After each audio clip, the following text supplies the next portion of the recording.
নমস্কাৰ। তো আজি মই তোমালোকক ইন্টাৰগেটিভ সেন্টেন্স কেনেকৈ কৰিব লাগে সেইটো মই আজি ভিডিঅ'টোত বুজাই দিম যে এফাৰ্মেটিভ সেন্টেন্সৰ পৰা ইন্টাৰগেটিভ সেন্টেন্সলৈ আমি কেনেকৈ পৰিৱৰ্তন কৰিব লাগে। ঠিক আছে, এফাৰ্মেটিভ সেন্টেন্স মানে হ'ল হয় সূচক বাক্য। সো ইয়াৰ আগৰ ভিডিঅ'ত মই তোমালোকক নিগেটিভ সেন্টেন্সৰ বিষয়ে এবাৰ বুজাই দিছিলোঁ, তোমালোকে নিশ্চয় চাইছা। তো তাত মই কৈছিলোঁ এফাৰ্মেটিভ সেন্টেন্স কি হয়। তো এফাৰ্মেটিভ সেন্টেন্স মানে হ'ল হয় সূচক বাক্য, যিবোৰে হয় বুজায়। তো এফাৰ্মেটিভ সেন্টেন্সৰ পৰা আমি ইন্টাৰগেটিভ সেন্টেন্স, সো ইন্টাৰগেটিভ সেন্টেন্স মানে হ'ল প্ৰশ্নবোধক বাক্য। ঠিক আছে, এফাৰ্মেটিভ সেন্টেন্স মানে হয় সূচক বাক্যৰ পৰা আমি প্ৰশ্নবোধক বাক্যলৈ কেনেকৈ পৰিৱৰ্তন কৰিব লাগে। তো তাৰ বিষয়ে আজি মই ভিডিঅ'টোত তোমালোকক বুজাই ক'ম। তো সকলোৱে ভালদৰে চাই যাবা।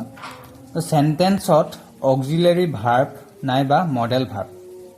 মই তোমালোকক আগতে কৈছিলোঁ অক্সিলাৰী ভাৰ্ব কি হয় বা মডেল ভাৰ্ব কি হয়, হয়নে নহয়। তো সেন্টেন্সত মানে কোনো এটা সেন্টেন্সত অৰ্থাৎ বাক্যত অক্সিলাৰী ভাৰ্ব নাইবা মডেল ভাৰ্ব থাকিলে ইন্টাৰগেটিভ সেন্টেন্স কৰোঁতে ভাৰ্ববোৰ সেন্টেন্সৰ আদিতে বহুৱাই ইন্টাৰগেটিভ সেন্টেন্সলৈ পৰিৱৰ্তন কৰা হয়। বুজি পাইছানে কি কৈছোঁ মই? মানে কোনো এটা বাক্যত যদি অক্সিলাৰী ভাৰ্ব নাইবা মডেল ভাৰ্ব যিকোনো এটা যদি ভাৰ্ব থাকে, তেতিয়া আমি ইন্টাৰগেটিভ সেন্টেন্স কৰোঁতে সেই ভাৰ্ববোৰ অৰ্থাৎ এই অক্সিলাৰী ভাৰ্ব বা মডেল ভাৰ্ববোৰ সেন্টেন্সৰ আদিতে বহুৱাই, মানে বাক্যটোৰ আগত বহুৱাই কি কৰিব লাগিব, ইন্টাৰগেটিভ সেন্টেন্সলৈ পৰিৱৰ্তন কৰিব লাগিব। ঠিক আছে, এতিয়া অক্সিলাৰী ভাৰ্ব বা মডেল ভাৰ্ব কি হয় মই এবাৰ ইয়াত লিখি দেখুৱাই দিছোঁ, তোমালোকে যদি পাহৰিছা চাই ল'বা। Am, is, are, was, were, have, has, had, will, would, shall, should, can, could, may ইত্যাদি। চ' এইবোৰকে কোৱা হয় অক্সিলাৰী নাইবা মডেল ভাৰ্ব। ঠিক আছে, মই ইয়াত মিক্স কৰি দিছোঁ অক্সিলাৰী আৰু মডেল ভাৰ্ব, এইবোৰকে কোৱা হয়। তো এইবোৰ যদি বাক্যত থাকে তেনেহ'লে আমি কি কৰিব লাগিব, ইন্টাৰগেটিভ সেন্টেন্স আমি যেতিয়া পৰিৱৰ্তন কৰিম তেতিয়া এইবোৰ ভাৰ্ব আমি বাক্যৰ আদিতে লগাব লাগিব, মানে বাক্যৰ আগত লগাই ইন্টাৰগেটিভ সেন্টেন্সলৈ আমি পৰিৱৰ্তন কৰিব পাৰোঁ। ঠিক আছে, তো আমি উদাহৰণ মই কেইটামান দিছোঁ ইয়াত, উদাহৰণটো কৰিলে তোমালোকে বুজি পাবা আৰু স্পষ্টকৈ বুজি পাবা। এতিয়া উদাহৰণটো চোৱা, এফাৰ্মেটিভ সেন্টেন্স এটা মই লিখি দিছোঁ, the boys R playing cricket. ঠিক আছে, ইয়াত কি বুলি কৈছে, দ্য বয়জ মানে ল'ৰাবোৰে, আৰ প্লেয়িং ক্ৰিকেট, প্লেয়িং মানে কি হয়, খেলি থকাটো, ক্ৰিকেট কি খেলি আছে, ল'ৰাবোৰে ক্ৰিকেট খেলি আছে। The boys R playing cricket. এতিয়া এই বাক্যটোত আমি অক্সিলাৰী ভাৰ্ব বা মডেল ভাৰ্ব আছে নে নাই চাব লাগিব, এইসমূহ ভাৰ্ব এই বাক্যটোত আছে নে নাই চাব লাগিব, প্ৰথম কথা সেইটো। তো আমি দেখিছোঁ দ্য বয়জ আৰ, আমি এটা ভাৰ্ব পাইছোঁ আৰ, তো ইয়াতো আৰ আছে, এইটো আৰ হয় নে নহয়। তো আমি ভাৰ্ব এটা পাই গ'লোঁ আৰ। ঠিক আছে, তো আমি কি কৈছিলোঁ যে ইন্টাৰগেটিভ সেন্টেন্স কৰোঁতে ভাৰ্ববোৰ সেন্টেন্সৰ আদিতে বহুৱাই ইন্টাৰগেটিভ সেন্টেন্সলৈ পৰিৱৰ্তন কৰা হয়। তো আমি এই আৰটো যে পালোঁ, আমি এই আৰটো আমি ক'ত লগাব লাগিব, বাক্যৰ আগত লগাব লাগিব প্ৰথমে আদিতে। ঠিক আছে, তাৰপিছত তেনেকৈ আমি লগাই ইন্টাৰগেটিভ সেন্টেন্স পৰিৱৰ্তন কৰিম। ঠিক আছে, এতিয়া মই কৰি দেখুৱাই দিম, তোমালোকে চাই যাবা। তো প্ৰথমে কি কৰিম, আমি আৰটো আগত লিখিম। ঠিক আছে, আৰটো আমি প্ৰথমে লিখিব লাগিব, চাই যোৱা।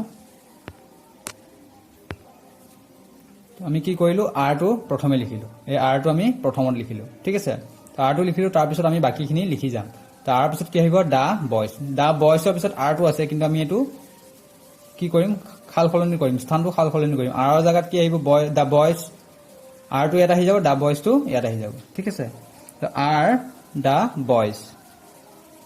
তাৰপিছত বাকীখিনি আমি এনেকৈ লিখি যাম। প্ৰথমে আমি আৰটো লিখি ল'ম, তাৰপিছত বাকী দ্য বয়জ প্লেয়িং ক্ৰিকেট হ'ল। তো মই এনচাৰটো লিখি দিলোঁ। প্ৰথমে আমি কি কৰিলোঁ, আৰটো লিখিলোঁ আগত, তাৰপিছত বাকীখিনি লিখিলোঁ দ্য বয়জ প্লেয়িং ক্ৰিকেট, আৰু শেষত আমি কি দিলোঁ, প্ৰশ্নবোধক চিন। এইটো চিনটো দিব নাপাহৰিবা, কাৰণ আমি ইন্টাৰগেটিভ সেন্টেন্স কৰি আছোঁ। ঠিক আছে, প্ৰশ্নবোধক বাক্য আমি কৰি আছোঁ, সেইকাৰণে আমি এই বাক্যটো কি কৰিব লাগিব, প্ৰশ্নবোধক বনাব লাগিব, গতিকে আমি প্ৰশ্নবোধক চিনটো দিবই লাগিব। তো এতিয়া বুজি পালা, the boys R playing cricket. তো আৰটো আমাৰ কি হয়, এটা ভাৰ্ব হয়, অক্সিলাৰী ভাৰ্ব হয় আৰটো। ঠিক আছে, তো আমি আৰটো পালোঁ। তো আৰটো আমি যিটো পাম, আমি ইয়াৰ ভিতৰত আমি যিটো পাম সেইটো আমি প্ৰথমতে ব্যৱহাৰ কৰিব লাগিব, প্ৰথমতে কি কৰিব লাগিব, ব্যৱহাৰ কৰিব লাগিব, তাৰপিছত বাকীখিনি আমি লিখিব লাগিব। তো are the boys playing cricket. ঠিক আছে, ঠিক আছে, আৰু এটা বাক্য আমি লওঁ উদাহৰণ এটা লওঁ এটো আৰু বুজি পাবা তো বৰুণ ইজ এ ষ্টুডেন্ট এটো এটা আমাৰ হয়সূচক বাক্য মানে বৰুণ এজন ছাত্ৰ ঠিক আছে বৰুণ কি হয় এজন ছাত্ৰ সে বৰুণে যে ছাত্ৰ হয় হেতু কে কোৱা হয় এফাৰ্মেটিভ সেন্টেন্স অৰ্থাৎ হয়সূচক বাক্য তো বৰুণ ইজ এ ষ্টুডেন্ট তো এই বাক্যটোত আমি অক্সিলাৰি ভাৰ্ব মডেল ভাৰ্ব আছে নে নাই আমি বিচাৰিব লাগিব তো আমি দেখিছো ইজ আছে এটো ইজ হয় না তো বৰুণ ইজ এ ষ্টুডেন্ট এতিয়া আমি ঠিক এই বাক্যটো এনেকৈ কৰিম তো আর টো যেনেকৈ আমি আগত লগাইছিলো তো ইজ টো আমি কি কৰিব লাগিব আগত লগাব লাগিব হল ইজ তো বাকিখিনি আমি কৰিব লাগিব তেনে হৈ গ'ল তো আমি ইজ টো আগত লৈ আহিলো ইজ তাৰপিছত বৰুণটো দিলো ইজ বৰুণ এ ষ্টুডেন্ট ঠিক আছে আমি এই দুটা খালখলনি কৰিলো বৰুণটো প্ৰথমে আছিল ইজ টো সেকেন্ডত আছিল তো আমি ইজ টো প্ৰথমে দিলো বৰুণটো সেকেন্ডত মানে দ্বিতীয়ত দিলো তো বাকিখিনি আমি লিখি দিলো ঠিক তেনেকৈ আমি এটো এনেকৈ কৰিলো দা বয়জ টো প্ৰথমে আছিল তাৰ পিছত আৰ আছিল আমি যেতিয়া প্ৰশ্নবোধক কৰিলো আমি আৰ টো আগত দিলো তাৰ পিছত দা বয়জ দিলো তো আৰ দা বয়জ প্লেইং ক্ৰিকেট তো ইজ বৰুণ এ ষ্টুডেন্ট ঠিক আছে নেক্সট আমি আৰু এটা কৰিম উদাহৰণ হি হ্যাজ এ বুক তেওঁৰ এখন কিতাপ আছে তেওঁৰ কি আছে এখন কিতাপ আছে so he has a book এতিয়া আমি অক্সিলাৰি ভাৰ্ব মডেল ভাৰ্ব আছে নে নাই এইবোৰ ভাৰ্ব আছে নে নাই আছাম তো আমি দেখিছো হ্যাজ তো আমি ইয়াত পাইছো হ্যাজ এটো হ্যাজ আছে হয় না নহয় তেতিয়াহলে আমি কি কৰিব লাগিব এটো প্ৰথমে লিখিব লাগিব হ্যাজ হৈ গ'ল হ্যাজ তাৰপিছত আমি কি কৰিম এতিয়া হি টো লিখিম তো হি টো প্ৰথমে আছিল হ্যাজ টো দ্বিতীয়ত আছিল তো আমি হ্যাজ টো প্ৰথমে লিখিলো হি টো দ্বিতীয়ত আহিলো তাৰপিছত হ্যাজ হি এ বুক প্ৰশ্ন ঠিক আছে তো এনেকৈ আমি কি কৰিব লাগিব এফাৰ্মেটিভ সেন্টেন্সৰ পৰা ইন্টাৰোগেটিভ সেন্টেন্সলৈ পৰিৱৰ্তন কৰিব লাগিব ঠিক আছে বুজি পালা নহয় তোমালোকে বাক্যটোত চাব লাগিব যে অক্সিলাৰি ভাৰ্ব বা মডেল ভাৰ্ব আছে নে নাই am is are was were have has had এইবোৰ আছে নে নাই এইবোৰ যিকোনো এটা থাকিব পাৰে যদি থাকে তুমি কি কৰিব লাগিব সেই ভাৰ্বটো প্ৰথমে লগাই বাকিবোৰ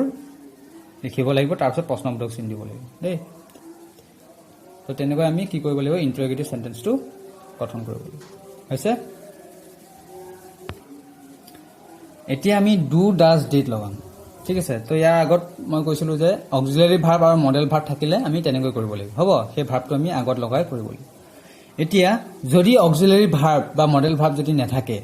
M is are was were have has অলপ আগত আমি যেটো কৰি দেখুৱালো সেই ভাৰ্ববোৰ যদি নাথাকে তেতিয়া আমি কি কৰিব লাগিব তো নাথাকিলে আমি কি কৰিব লাগিব ডু ডাজ ডিড এই তিনিটা ব্যৱহাৰ কৰিব লাগিব ঠিক আছে তো চাই যাবা সেন্টেন্সত অৰ্থাৎ বাক্যত অক্সিলাৰি ভাৰ্ব বা মডেল ভাৰ্ব নাথাকিলে ঠিক আছে যদি নাথাকে এইবোৰ ভাৰ্ব যদি নাথাকে আমি কি কৰিব লাগিব ইন্টাৰোগেটিভ সেন্টেন্স কৰোতে সেন্টেন্সৰ আদিতে তো প্ৰথমতে আমি কি কৰিব লাগিব কি লগাব লাগিব ডু ডাজ ডিড এই তিনিটা আমি লগাব লাগিব আদিতে ডু ডাজ ডিড বহুৱাই ইন্টাৰোগেটিভ সেন্টেন্সলৈ পৰিৱৰ্তন কৰা হয় বুজি পালানে কি কলো অক্সিলাৰি ভাৰ্ব বা মডেল ভাৰ্ব যদি নাথাকে বাক্যত এম ইজ আৰ ৱাজ এইবোৰ যদি নাথাকে তেতিয়াহলে আমি কি কৰিব লাগিব ডু ডাজ ডিড লগাই আমি ইন্টাৰোগেটিভ সেন্টেন্সলৈ পৰিৱৰ্তন কৰিব লাগিব এতিয়া ডু ডাজ ডিড আমি সবতে লগাব নোৱাৰো তাৰ কিছুমান নিয়ম আছে ঠিক আছে ডু আমি কোড লগাব লাগিব ডাজ আমি কোড লগাব লাগিব ডিড আমি কেতিয়া লগাব লাগিব সেইটো কথাটো আমি গম পাম এটা চাই যাবা ডু ডাজ ডিডৰ প্ৰয়োগ আমি কোড কেনেকে তাৰ প্ৰয়োগ কৰিব লাগে ঠিক আছে তো এক নম্বৰত চাই যাবা বাক্যত যদি মানে কোনো এটা বাক্যত যদি I, you, we, they, these, those, plural subjects থাকে তেনেহলে কি ব্যৱহাৰ কৰিব লাগিব ডু ব্যৱহাৰ মানে তুমি এটা বাক্য দিয়া থাকিব সেই বাক্যটো তুমি চাব লাগিব যে I আছে নে নাই you আছে নে নাই বা we আছে নে নাই they আছে নে নাই these, those, plural subject মানে সাবজেক্টটো বহুবচন হয় নে নহয় বহুবচনত আছে নে নাই তো এইবোৰ যদি থাকে তেনেহলে আমি বাক্যটোত কি কৰিব লাগিব ডু ব্যৱহাৰ কৰিব লাগিব ঠিক আছে তো আমি উদাহৰণ দি কৰিলে তোমালোকে আৰু ভালকৈ বুজি পাবা তো উদাহৰণটো চাই যাবা মই এটা উদাহৰণ দিছো আই ওয়াৰ্ক হাৰ্ড মই কষ্ট কৰো নহয় তো আই ওয়াৰ্ক হাৰ্ড তো ইয়াত সবা আমাৰ অক্সিলাৰি ভাৰ্ব বা মডেল ভাৰ্ব আমি দেখিছো নাই am is are was were have has had একো নাই ইয়াত কেৱল আই ওয়াৰ্ক হাৰ্ড আছে কেৱল ইয়াত কি আছে এটা মেইন ভাৰ্ব আছে ঠিক আছে I work hard. তো এনেকুৱা বাক্যত আমি কি কৰিব লাগিব ডু ডাজ দি লগাব লাগিব হ'ল এতিয়া ডুটো আমি ইয়াত কি লগাব লাগিব আমি ডু লগাব লাগিব কাৰণ আমাৰ আই আছে এইটো আই ঠিক আছে এইটো আই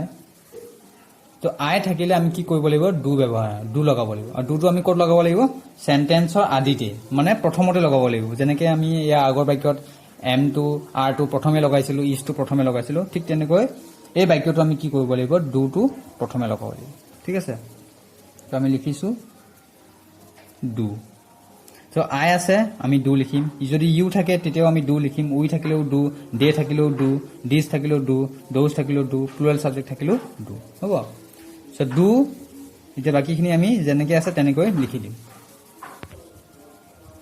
তো বুজি পালা দিয়া ডু আই ৱৰ্ক হাৰ্ড আৰু আমি কি দিছো শেষত প্ৰশ্নবোধক চিন তো এই চিনটো আমি দিবই লাগিব তেতিয়াহে গম পাম যে এইটো প্ৰশ্ন বনাইছো আমি বুজি পালা আই থাকিলে আমি কি লগালো ডু লগালো সো ডুটো ক'ত লগালো আমি প্ৰথমে লগালো তাৰপিছত বাকি গোটেই বাক্যটো আমি লিখি দিলো ডু আই ৱৰ্ক হাৰ্ড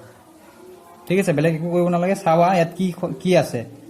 আই আছে নে ইউ আছে নে উই আছে নে দে আছে এইটো চাই ল'বা যদি থাকে এইবোৰ ভিতৰত যিকোনো এটা যদি থাকে আমি কি ব্যৱহাৰ কৰিব লাগিব do so do I work হ'ল এতিয়া আমি আৰু এটা উদাহৰণ চাম ইউ ৰিড এ বুক তুমি এখন কিতাপ পঢ়া ইউ ৰিড এ বুক ৰিড মানে পঢ়া হয় নহয় তো ইউ ৰিড এ বুক ইয়াত আমি এতিয়া কি দেখিছো ইউ আছে আমাৰ প্ৰনাউনটো কি আছে ইউ তো আমি ইয়াত দেখিছো ইউ ঠিক আছে তো ইউ থাকিলেও আমি কি কৰিব লাগিব ডু ব্যৱহাৰ কৰিব লাগিব তো ঠিক ইয়াৰ দৰে আমি কি কৰিব লাগিব ডু ব্যৱহাৰ তো ডু হৈছে তাৰপিছত আমি কি লিখিম বাকিখিনি আমি হুবহু লিখি দিম do U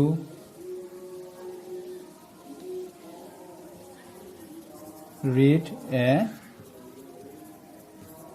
book so do you read a book so you থকাৰ কাৰণে আমি কি দিলো ডু দিলো আই থকাৰ কাৰণে আমি কি দিলো ডু দিলো যদি উই থাকে তেতিয়াও আমি ডু দিম দে থাকিলেও আমি ডু দিম দিস থাকিলেও ডু ঠিক আছে বুজি পাইছা এতিয়া ডুটো এটো আছিল আমাৰ ডু এতিয়া আমি আলোচনা কৰিম ডাজ এটা আমি ডাজ কেনেকৈ ব্যৱহাৰ কৰিম সো বাক্যত যদি he she it this that singular subjects থাকে তেনেহলে আমি ডাজ ব্যৱহাৰ কৰিম ঠিক আছে এত যেনেকৈ আই ইউ উই আছিল বাক্যত তো ঠিক তেনেকৈ হি যদি থাকে সি থাকে ইট দিস দ্যাট বা সিঙ্গুলার সাবজেক্ট এটো প্লুৰেল সাবজেক্ট আছিল অৰ্থাৎ বহুবচনৰ আছিল ইউটো আমাৰ বহুবচনৰ বুজায় আইটো বহুবচনতে বুজায় ঠিক আছে তো ইয়াত সিঙ্গুলাৰ সাবজেক্টস মানে একবচনত যিবোৰ একবচন বুজায় ঠিক আছে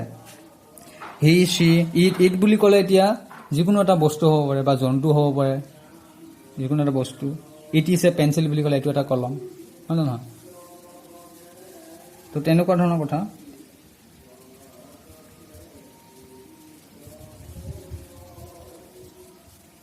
ঠিক আছে ইট দিস দ্যাট এইটো সেইটো তো এইবোৰ বুজাব এইবোৰ যদি থাকে বা এইবোৰ বুজায় তেতিয়াহ'লে আমি কি ব্যৱহাৰ কৰিব লাগিব ডাজ হৈছে তো আমি উদাহৰণটো চাওঁ উদাহৰণটো চালে বুজি পাবা দা কাউ ইটস গ্ৰাছ কি কৈছে দা কাউ ইটস গ্ৰাছ তো ইয়াত গৰুৱে কি কয় ঘাঁহ খায় দা কাউ ঠিক আছে তো দা কাউ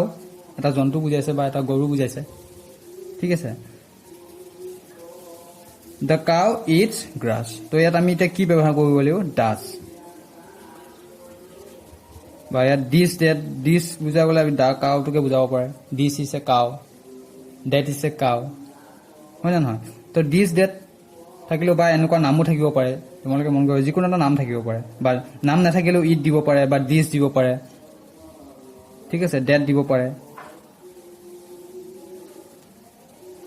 তো তেনেকুৱা থাকিলে কি বুজাব ইট দিস দ্যাট বা হি বা সি তো হিটো কি হয় যায় মানুহৰ নামৰ এগেইনষ্টত আমি কি ব্যৱহাৰ কৰোঁ হি ধৰি লওক ৰাম হ'লে হি সীতা হ'লে সি ল'ৰা হ'লে হি ছোৱালী হ'লে সি ঠিক আছে তো নামো থাকিব পাৰে নামৰ এগেইনষ্টত কি থাকিব পাৰে প্ৰনাউন থাকিব পাৰে সো ইয়াত এতিয়া আমি ডাজ ব্যৱহাৰ কৰিম so the cow it's grass তো ইয়াত আমি কি ব্যৱহাৰ কৰিব লাগিব ডাজ ডাজ তাৰপিছত বাকীখিনি আমি লিখিব লাগিব Does the